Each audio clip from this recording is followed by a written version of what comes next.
പത്തനംതിട്ടയിൽ വനത്തിനുള്ളിൽ പരിശോധനയ്ക്ക് പോയ വനം വകുപ്പ് ജീവനക്കാരി ഒഴുക്കിൽപ്പെട്ടു. സഹപ്രവർത്തകരാണ് രക്ഷിച്ചത്. സംഭവം കോന്നി കൊക്കാത്തോട് വനത്തിനുള്ളിലാണ്. വിവരങ്ങളുമായി പത്തനംതിട്ടയിൽ നിന്ന് ശ്രീകുമാരനാണ് ചേർന്നത്. ശ്രീജിത്തെ, എന്തായാലും ഈ വനം വകുപ്പ് ജീവനക്കാരി രക്ഷപ്പെട്ടു എന്നത് ആശ്വാസകരമാണ്. എന്തായിരുന്നു സംഭവം? എപ്പോഴായിരുന്നു?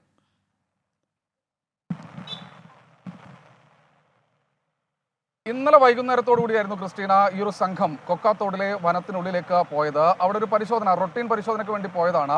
ആ സമയത്താണ് ശക്തമായ കാറ്റും മഴയും, നമ്മുടെ എല്ലാ മേഖലകളിലും പെയ്തതുപോലെ അതിനേക്കാൾ ശക്തമായ കാറ്റും മഴയും ഇന്നലെ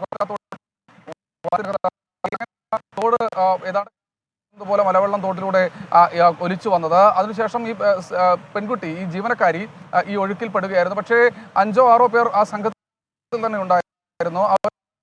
അവരെല്ലാവരും സംഭവിച്ചില്ല.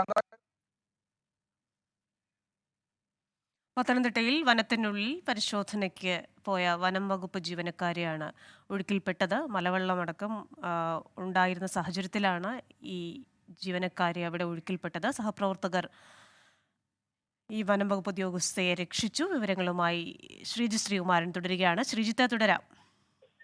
തീർച്ചയായും ഇന്നലെ വൈകുന്നേരത്തോടുകൂടി ആ സംഭവം നടന്ന സമയത്ത് തന്നെ സ്വാഭാവികമായി ആ കൃത്യമായ ഇടപെടൽ വനംവകുപ്പ് ഉദ്യോഗസ്ഥരുടെ ഭാഗത്തുനിന്ന് ഉണ്ടായിട്ടുണ്ട്.